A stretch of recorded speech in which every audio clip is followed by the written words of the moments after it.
Eu estava na cozinha preparando o almoço de domingo quando recebi a mensagem. Era da vizinha, a dona Marisa, perguntando se eu tinha gostado do casamento. Fiquei parada com o celular na mão, sem entender. Que casamento? Ela mandou uma foto. Meu filho Gustavo, de terno cinza, ao lado da Júlia, de vestido branco, sorrindo na porta de um buffet que eu nunca tinha visto. A legenda dizia: casamento lindo ontem à noite.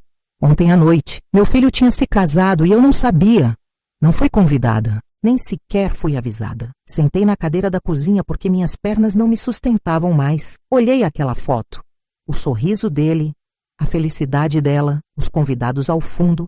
E eu, a mãe, tinha ficado em casa, sozinha, assistindo novela, enquanto meu único filho celebrava o dia mais importante da vida dele sem mim. Naquele momento, algo dentro de mim se quebrou. E o que eu fiz no dia seguinte mudou tudo entre nós, para sempre. Meu nome é Helena, tenho 56 anos. Trabalho há 32 anos como auxiliar administrativa numa escola municipal aqui em São José dos Campos. Criei o Gustavo sozinha desde que ele tinha 5 anos, quando o pai dele me deixou por uma mulher mais nova e sumiu. Nunca mais pagou pensão. Nunca mais quis saber do filho. Fui eu quem acordava de madrugada quando ele tinha febre. Fui eu quem economizou cada centavo para pagar escola particular, porque a pública da época era uma bagunça. Fui eu quem ficou sem comprar roupa nova, sem viajar, sem namorar direito, porque toda a minha energia ia para o meu filho.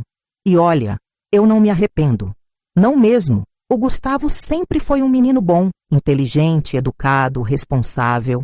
Se formou em engenharia, conseguiu um emprego excelente numa multinacional. Eu tinha orgulho dele, muito orgulho. Achava que tinha feito tudo certo, que ele sabia o valor do que eu tinha dado para ele. Mas eu estava enganada. A Júlia entrou na vida dele há 3 anos. Conheceram num happy hour do trabalho. Ela é gerente de projetos, ganha bem, vem de família com dinheiro. Logo de cara, percebi que ela não gostava muito de mim. Nada explícito, sabe? Mas aquele jeitinho de olhar de cima, de corrigir o que eu falava, de mudar de assunto quando eu contava alguma coisa. O Gustavo não via, ou fingia que não via. Dizia que eu estava exagerando, que a Júlia era só diferente, mais reservada. Com o tempo, as visitas dele foram diminuindo. Antes ele vinha todo domingo almoçar comigo. Depois, passou a vir um domingo sim, outro não. Depois só 2 vezes por mês. Depois 1 vez.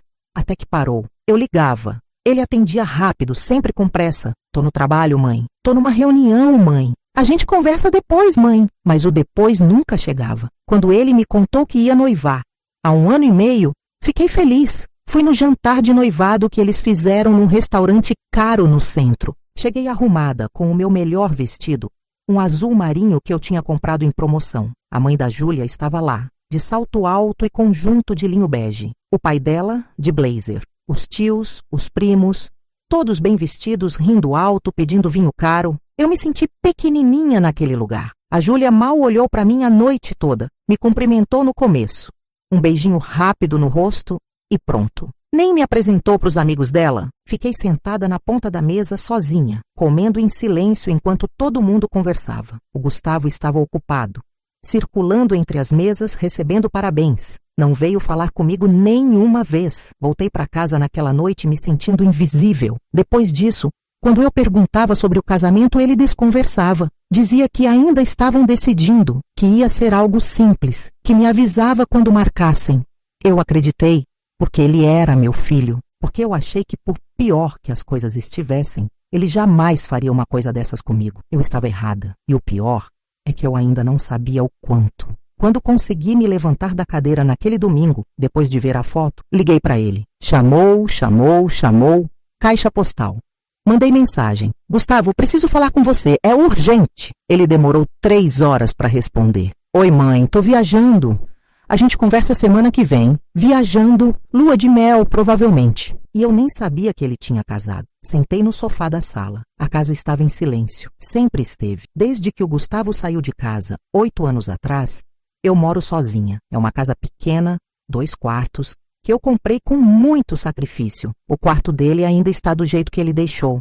Eu não mexi, guardei as coisas, arrumei, mas não transformei em outra coisa.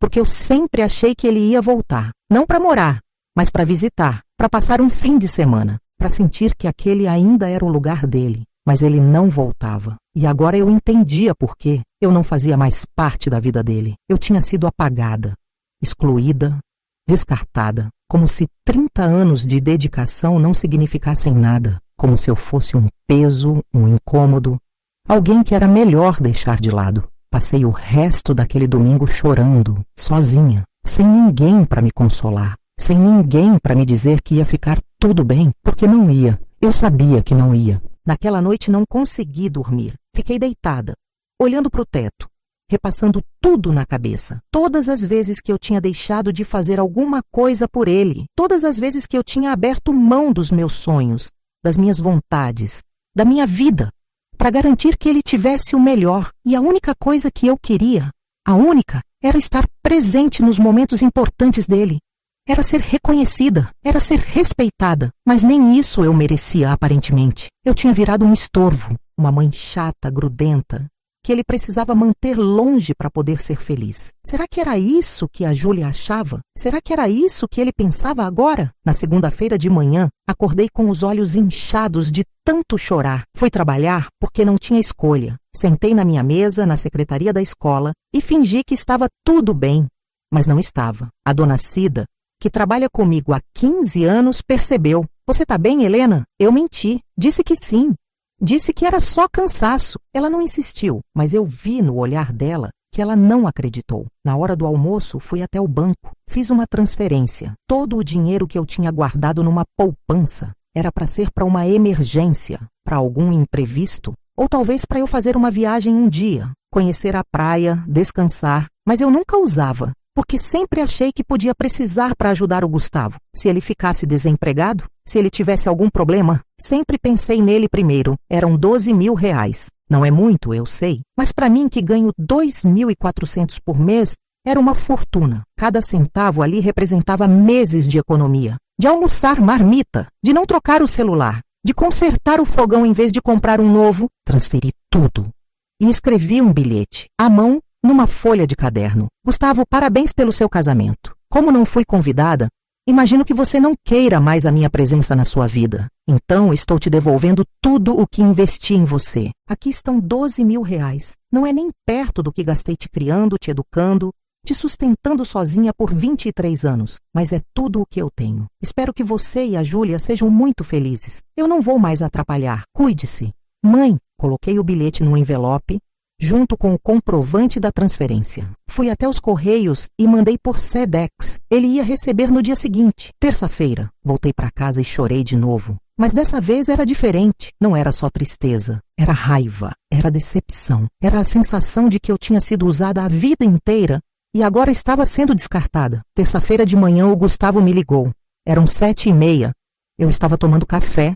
Atendi. Ele estava alterado. Mãe, que história é essa? Que dinheiro é esse? Que bilhete é esse? A voz dele estava estranha, nervosa, quase desesperada. Eu respirei fundo, mantive a calma. É exatamente o que está escrito, Gustavo. Você se casou sem me avisar. Deixou bem claro que eu não sou bem-vinda na sua vida. Então achei melhor encerrar tudo de uma vez. Ele ficou em silêncio. Eu ouvi a respiração dele do outro lado. Depois ele falou, mais baixo. Mãe, não foi assim. Eu ri, um riso seco, sem graça. Não foi assim? Você casou escondido, Gustavo. Fez uma festa, convidou todo mundo, menos a sua mãe.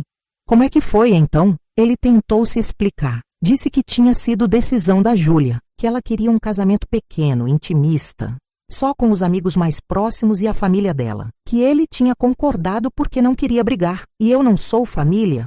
Perguntei. Ele não respondeu. Eu continuei. Gustavo, você tem 30 anos. Você não é mais criança. Você fez uma escolha. Escolheu ela.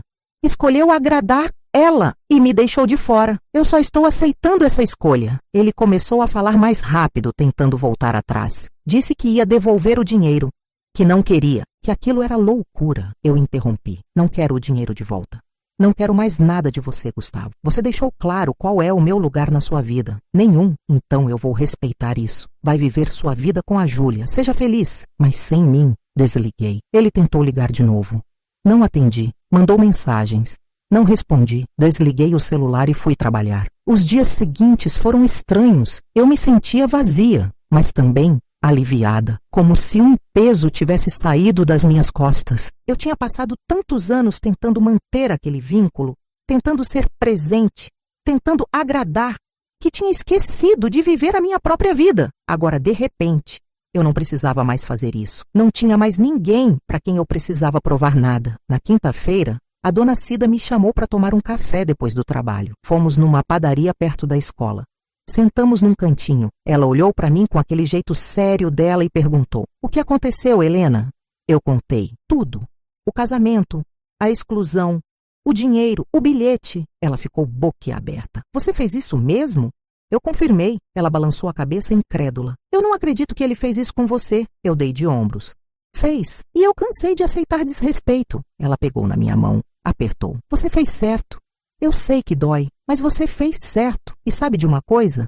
Aquilo me confortou. Alguém estava me dizendo que eu não estava louca, que eu não estava sendo dramática, que eu tinha razão em me sentir humilhada. Se essa história está te tocando, deixa o like e compartilha com alguém que precisa ouvir isso." No sábado seguinte, o Gustavo apareceu na minha casa, sem avisar. Bateu na porta, insistente. Eu abri. Ele estava com uma cara péssima, olheiras fundas, barba por fazer, roupa amassada. Parecia que não tinha dormido direito. "Mãe, a gente precisa conversar." Eu cruzei os braços. "Não tem nada para conversar." Ele insistiu. "Tem sim, por favor, me deixa entrar." Eu hesitei, mas acabei abrindo espaço. Ele entrou, sentou no sofá. Eu fiquei de pé, encostada na parede da sala. Ele começou falando devagar, escolhendo as palavras. Disse que tinha errado, que sabia que tinha errado, que não tinha desculpa para o que fez, que tinha sido covarde, que tinha deixado a Júlia tomar todas as decisões porque era mais fácil, porque ele não queria enfrentar ela, mas que agora estava arrependido, que queria consertar. Eu ouvi tudo em silêncio. Quando ele terminou, eu respirei fundo e falei: "Gustavo, eu passei 30 anos da minha vida te criando, sozinha, sem ajuda de ninguém. Abri mão de tudo por você. E a única coisa que eu queria era ser respeitada, era ser lembrada, era ser incluída. Mas você me esqueceu,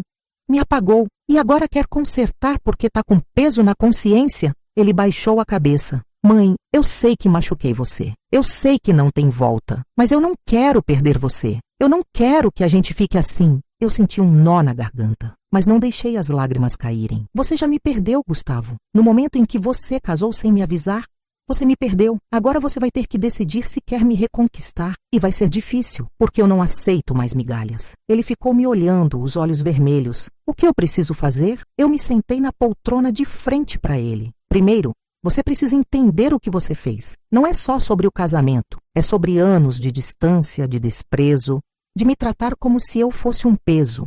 Segundo, você precisa decidir se você quer ter uma mãe na sua vida ou se você quer só uma mulher que fica disponível quando você precisa, porque eu não vou mais ser essa mulher." Ele assentiu devagar. "E terceiro, você precisa aprender a impor limites com a Júlia, porque enquanto você deixar ela decidir tudo, inclusive quem faz parte da sua vida, você nunca vai ser livre. E eu não vou disputar espaço com ninguém. Ou você me respeita, ou você segue a vida sem mim." Ele ficou em silêncio por um tempo longo. Depois levantou, veio até mim, ajoelhou na minha frente. "Mãe, me perdoa. Eu vou fazer diferente.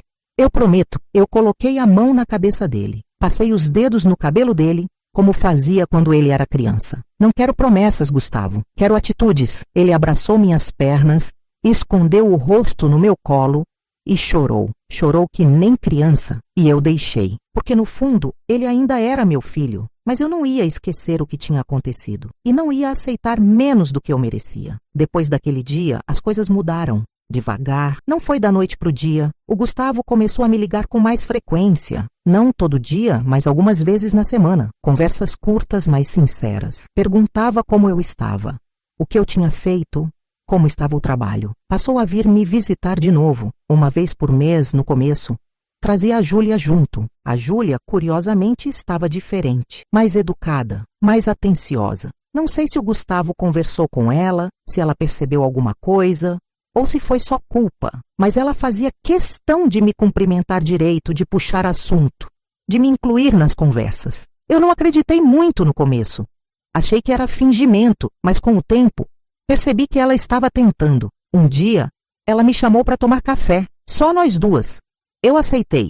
Desconfiada, fomos numa confeitaria no centro. Sentamos, pedimos café e bolo. Ela ficou mexendo na xícara por uns minutos, sem falar nada, até que respirou fundo e começou. Helena, eu sei que a gente não começou bem e eu sei que eu tenho culpa nisso. Eu nunca tive uma relação boa com a minha mãe. Ela sempre foi muito controladora, muito invasiva. E quando eu conheci o Gustavo, eu tinha medo que você fosse igual. Então eu me fechei, criei uma barreira e acabei sendo injusta com você. Eu ouvi sem interromper. Ela continuou. O casamento foi ideia minha. Eu convenci o Gustavo a fazer algo pequeno, só pra gente. Ele concordou, porque ele sempre concorda com tudo o que eu falo. E eu achei que estava tudo bem, mas não estava. E quando ele recebeu aquele bilhete seu, ele entrou em pânico. Ficou dias sem dormir, sem comer direito, se culpando. E eu percebi que eu tinha feito algo terrível. Eu tinha afastado ele da mãe dele. Ela parou, os olhos marejados. Eu queria te pedir desculpas. De verdade, pelo casamento, por tudo. Você não merecia ser tratada assim. Eu fiquei em silêncio, olhei para ela, vi sinceridade. Ou talvez eu quisesse ver. Júlia, eu não sei se a gente vai ser amigas um dia, mas eu respeito você por vir aqui e falar isso. Levou coragem. Ela limpou os olhos, sorriu fraco. Eu quero tentar. Se você deixar, eu assenti. Eu deixo, mas com uma condição. Você não pode mais tentar me afastar do Gustavo. Ele é meu filho. E eu sou a mãe dele, a gente vai ter que dividir ele. E isso precisa ser respeitoso dos dois lados. Ela concordou. Eu prometo. E dessa vez eu acreditei. Os meses foram passando. O Gustavo continuou vindo me ver. Passou a me ligar quase todo dia, mesmo que fosse só para perguntar se eu tinha almoçado. Comecei a me sentir incluída de novo. Não do jeito que era antes, quando ele era criança, mas de um jeito novo. Mais maduro, mais equilibrado. No meu aniversário em novembro, 6 meses depois de tudo, ele apareceu de manhã cedo na minha casa, com um buquê de flores e uma caixa embrulhada. Feliz aniversário, mãe. Eu abri a caixa. Dentro tinha um álbum de fotos. Fotos dele criança, adolescente, formatura e fotos recentes, do casamento. Ele tinha impresso e montado um álbum só para mim. Na primeira página tinha uma carta, escrita à mão, com aquela letra torta dele, dizia: Mãe, eu sei que eu errei. Errei muito. Te excluí quando você só queria ser amada. Te desprezei quando você só queria ser respeitada. Te abandonei quando você só precisava de companhia. Eu sinto muito. De coração, eu não tenho desculpa. Só tenho arrependimento e um desejo enorme de consertar. Obrigado por não desistir de mim. Obrigado por me ensinar que amor verdadeiro também exige respeito. Eu te amo. Sempre vou te amar. E dessa vez eu vou provar com ações, não só com palavras. Eu chorei. Chorei que nem eu não chorava há muito tempo. Abracei meu filho. E pela primeira vez em anos eu senti que a gente tinha voltado a se conectar. Não como antes. Melhor, porque agora tinha respeito.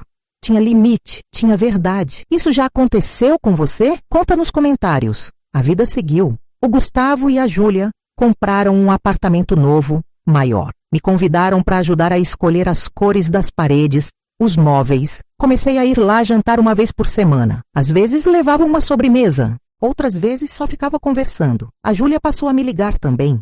Pedia receitas, conselhos sobre casa, sobre relacionamento. Eu ajudava quando podia, sem me intrometer demais. Percebi que o segredo estava nisso. Estar presente sem ser invasiva. Ser importante sem ser essencial. Fazer parte sem cobrar exclusividade. E quando eu aprendi isso, tudo ficou mais leve. Eu não vivia mais em função do Gustavo. Ele tinha a vida dele, eu tinha a minha, mas a gente se encontrava no meio do caminho. Com respeito, com carinho, com vontade. Comecei a fazer outras coisas também. Voltei a sair com a dona Cida depois do trabalho. A gente ia no cinema, no teatro, em palestras da prefeitura. Entrei num grupo de caminhada aos sábados no parque. Conheci gente nova.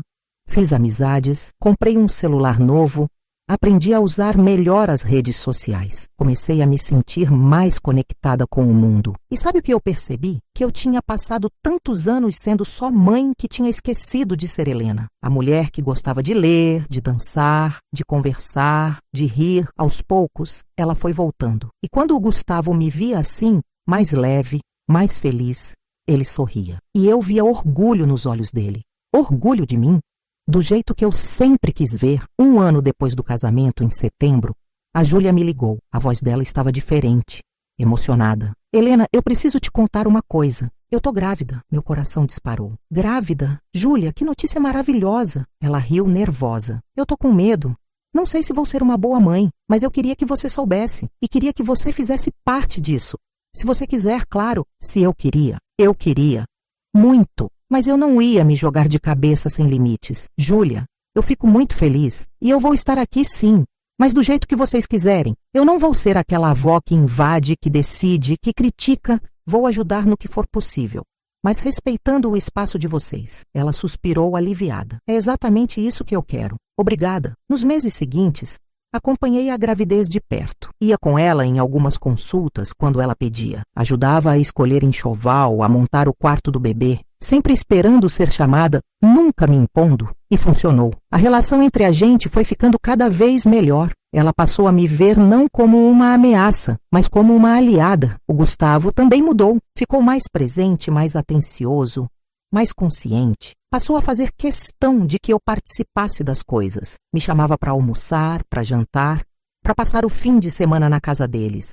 Eu aceitava quando dava, recusava quando não podia, e ele respeitava, porque a gente tinha aprendido que respeito é a base de tudo. Em maio, a Marina nasceu, uma menina pequena, rosada, com os olhos do pai e o nariz da mãe. Quando o Gustavo me levou para conhecer ela no hospital, ele colocou a nenê nos meus braços e disse: "Mãe, essa é a Marina, sua neta, e ela vai ter a melhor avó do mundo." Eu olhei para aquele serzinho miúdo, tão frágil, tão perfeito, e chorei de novo, mas dessa vez era de alegria. Comecei a visitar a Marina uma vez por semana. Ajudava a Júlia quando ela precisava descansar. Dava banho, trocava a fralda, fazia a nenê dormir, mas sempre respeitando o espaço deles. Nunca ficava além do tempo combinado. Nunca dava palpite sem ser perguntada. Nunca questionava as decisões deles. E a Júlia percebia isso e agradecia. Um dia ela me disse: "Helena, eu errei muito com você no começo, mas hoje eu sei que você é essencial na nossa vida. A Marina tem muita sorte de ter você."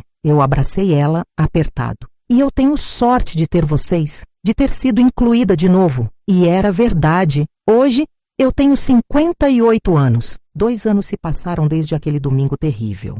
Eu continuo trabalhando na escola, continuo morando sozinha, mas eu não me sinto mais sozinha. Tenho meu filho, minha nora, minha neta, tenho minhas amigas, tenho minha vida, minha rotina, minha dignidade. Eu aprendi que ser mãe não é desaparecer, não é aceitar qualquer coisa em nome do amor, não é se anular, se apagar, viver em função de outra pessoa. Ser mãe é ensinar, é guiar, é apoiar, mas também é saber a hora de soltar, de cobrar respeito, de impor limites e de se priorizar. Aprendi que dignidade não é egoísmo, que colocar limites não é falta de amor, que exigir respeito não é ser difícil e que às vezes a gente precisa se afastar para que as pessoas percebam o nosso valor. Porque quando a gente está sempre disponível, sempre fazendo tudo, sempre aceitando migalhas, a gente vira invisível. Aprendi que amor verdadeiro não é sacrifício sem fim, é troca, é reciprocidade, é presença de ambos os lados. E quando isso não existe, a gente tem o direito de parar, de respirar, de se reposicionar, sem culpa, sem medo, com a certeza de que a gente merece ser tratada com o mesmo carinho que a gente dá. Tem dias que eu olho para trás e fico triste. Triste por ter demorado tanto para reagir, por ter aceitado tanto desrespeito, por ter deixado meu filho me esquecer, mas também fico orgulhosa, orgulhosa de ter tido coragem, de ter imposto limite, de ter escolhido a minha dignidade, porque foi isso que me salvou e que salvou a minha relação com ele. O Gustavo hoje é um pai incrível, dedicado, presente, carinhoso com a Marina. E eu vejo nele uma preocupação que não existia antes, uma preocupação em nunca fazer com a filha dele o que ele fez comigo. E isso me conforta, porque eu sei que a dor que eu senti não foi em vão. Ela ensinou ele a ser um homem melhor, um pai melhor, um filho melhor. E a Júlia? A Júlia virou uma das minhas pessoas favoritas. Ela me liga quase todo dia, mesmo que seja só para falar bobagem. Me conta dos desafios dela, dos medos dela, das alegrias dela, e eu escuto, acolho, ajudo quando posso, mas sem me perder nela, sem deixar que ela me consuma, porque eu aprendi que eu posso amar sem me anular. Tem gente que me pergunta se eu perdoei, Se eu esqueci, eu sempre respondo a mesma coisa. Eu não esqueço. Nunca vou esquecer o que eu senti naquele domingo. A humilhação, a dor, a sensação de abandono. Mas eu perdoei. Porque guardar rancor só machuca a gente mesmo. E porque eu vi mudança verdadeira, esforço verdadeiro, arrependimento verdadeiro. Mas o perdão não apagou o que aconteceu. Não fez a gente voltar a ser como antes. Porque não tem volta. O que aconteceu transformou a gente. E hoje, a relação que eu tenho com o Gustavo é diferente, mais madura, mais consciente, mais equilibrada. E eu prefiro assim, porque agora eu não dependo mais dele para ser feliz. Eu não espero mais que ele preencha todos os vazios da minha vida. Eu tenho minha própria vida, meus próprios sonhos, minhas próprias alegrias. E quando a gente se encontra, é porque a gente quer, não porque a gente precisa. E isso faz toda a diferença. Se essa história tocou seu coração, compartilhe para que mais pessoas aprendam. Comenta de que cidade você está assistindo. E se quiser mais histórias assim, se inscreve no canal e ativa o sininho. Eu não sei o que o futuro reserva. Não sei se a Marina vai crescer me amando, ou se um dia ela também vai me esquecer. Não sei se o Gustavo vai continuar sendo presente, ou se a vida vai afastá-lo de novo. Não sei se a Júlia vai continuar sendo essa pessoa que ela é hoje, ou se as coisas vão mudar. Mas eu sei uma coisa. Eu nunca mais volto para um lugar onde eu precise implorar para ser respeitada. Eu nunca mais aceito migalhas de atenção. Eu nunca mais me anulo para caber na vida de alguém, porque eu aprendi, do jeito mais doloroso possível, que a gente ensina às pessoas como nos tratar. E se a gente aceita desrespeito, é desrespeito que a gente vai receber. Mas se a gente impõe limite, se a gente exige dignidade, as pessoas aprendem ou vão embora. E tudo bem. Porque é melhor estar sozinha com dignidade do que acompanhada sendo humilhada. Hoje, quando eu olho no espelho, eu me reconheço. Eu vejo uma mulher que sofreu, que foi desprezada, que foi excluída, mas também vejo uma mulher que não se curvou, que não aceitou, que lutou pela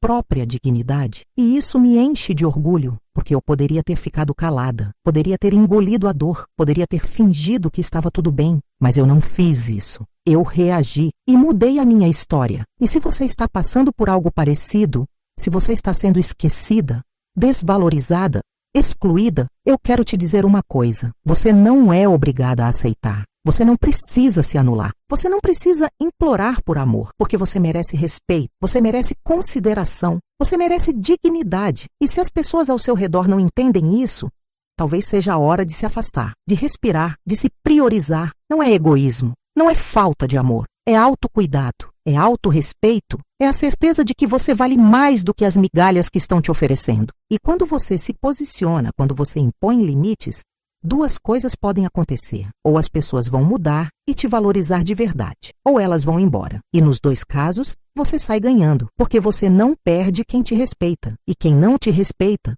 você já tinha perdido há muito tempo. Então, se tem uma coisa que eu quero que você leve dessa história, é isso. Nunca abra mão da sua dignidade. Nunca aceite ser tratada como segunda opção. Nunca se permita ser invisível. Porque você não é. Você é importante. Você é valiosa. Você é merecedora de amor, respeito e consideração. E qualquer relação que não te ofereça isso, não merece o seu tempo, a sua energia, o seu coração. Eu escolhi me priorizar. E foi a melhor escolha que eu já fiz na vida. Doeu? Doeu. Foi difícil? Foi, mas valeu a pena. Valeu cada lágrima, cada noite sem dormir, cada momento de dúvida, porque hoje eu vivo com dignidade e não existe sensação melhor do que olhar no espelho e se respeitar.